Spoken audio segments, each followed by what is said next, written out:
tan iyo markii Russia ay ku dhiiratay inay gudaha u gasho dalka ay dariska yihiin waxaa soo baxay dalal ku yaala gobolkaas oo dareemay in Moscow markasta oo ay ogaato qatar ku soo fool inay qaadi doonto tallaabooyin la mid ah mid ku dhacday haatan Kiev oo goor dambe ku baraarugtay muhiimadda ay leedahay ku beeritaanka NATO waxay kala kulantay jab aan ilaa iyo hadda la mahdin balse taasi waxay baraarujisay wadamada gobolka Sweden iyo Finland waxay go'aan ku gaareen wax kasta oo ay kala kulmayaan Moscow iyo Putin inay go'aan ku gaaraan ku beeritaanka isbahaysiga difaaca ee NATO siday halkaasi uga helaan deer adag oo ka badbaadiya duulaan weerarka Russia waxaana intaas wixii ka dambeeyay soo baxay wadamo kamid ah kuwa caalamka oo barbadistaag muuqata u muujinaya go'aanka iyo dhiiranaanta wadamada kani ay isbahaysigan uga mid noqon karayaan Ra'iisul Wasaaraha Canada ayaa sheegay in Canada ay taageerayso dadaalada ay Finland iyo Sweden dabcan ay ku doonayaan inay ku biiraan ururka waqooyiga Atlantic. One of the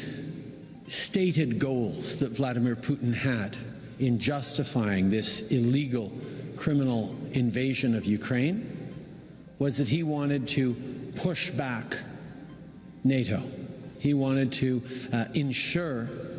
that NATO stops expanding and iyadoo uu ku socdo dagaal ka socda Ukraine oo ka dhan ah ciidamada Ruushka Ra'iisul Wasaaraha Canada ayaa sheegay in duulaanka madaxweynaha Ruushka Vladimir Putin uu sii xoojiyay go'aanka xulafada kaasi oo ah in dalalka hadda doonaya ku beeritaanka isbahaysigan la siiyo fursad dahabi ah dhinaca kale marka laga soo tago Canada waxaa jira in Germany iyaguna taageerayso qorshaha kan wadamadan ay ku doonayaan ku beeritaanka isbahaysiga hogaamiyaha Jarmalka Olaf Scholz waxa uu sheegay inay haatan muujinayso muhiimadda ay leedahay in dalalkani ay ku biiraan. Für uns alle klar, dass Grenzen nicht mehr verschoben werden mit Gewalt und dass die Souveränität von Staaten geachtet werden muss. Waxa uu yiri waxaa noo cadaatay dhammaanteen in aan xuduuduhu xoog lagu guurin iyo in madaxbanaanida wadamaduba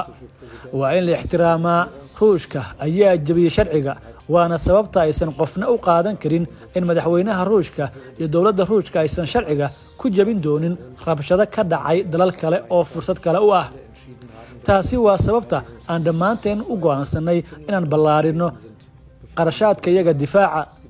Finland iyo Sweden waa wadamo saaxiibo ah sidoo kale labada ra'iisul wasaare waa saaxiibo dhow oo aan aad isugu dhownahay haddaan sidaas iraahdo xidhiidh dhow ayaanu leenahay waana sababta ay muhiim iigu tahay inaan sheego inaan si dhow ula soconno doodaha labada dal ee ku saabsan suurtagalnimada ku biirista NATO kuwani waa wada hadallo go'aan ah oo ay tahay inay ka dhacaan wadamada laakiin waxaa noo cad in haddii labadan dal ay go'aansadaan inay ku biiraan isbahaysiga NATO markaas ay ku xisaabtami karayaan taageeradayada dhinaca kale Sanna Marin ra'iisul wasaaraha Finland waxay tiri Whether Finland's decision will be joining NATO or not, it will be based on our will to contribute to our common security. haddii go'aanka Finland uu ku biirayo NATO iyo in kale wuxuu ku saleysnaan doonaa rabitaankeenna inaan ka qayb qaadano nabadgelyada guud hoggaanka Jarmalku hadda aad buu uga muhiimsan yahay sidii hore xaaladan hadda jirta nidaamka cunaqabataynta midowga Yurub ee ka dhanka Ruushka ayaa durba bilaabay inuu muujiyo saameyntiisa waxaana laga maarmaan ah in la sii wado ballaarinta cunaqabataynta Ruushku wuxuu u baahan yahay inuu fahmo inaan ku jirno tan muddo dheer dhinaca kale haweeneyda ra'iisul wasaaraha ka dalka Sweden waxay tiri Sweden is, as other countries, adapting to the new circumstances. The build-up of our national... Sweden, sida wadamada kale, way la qabsanaysaa duruufaha cusub.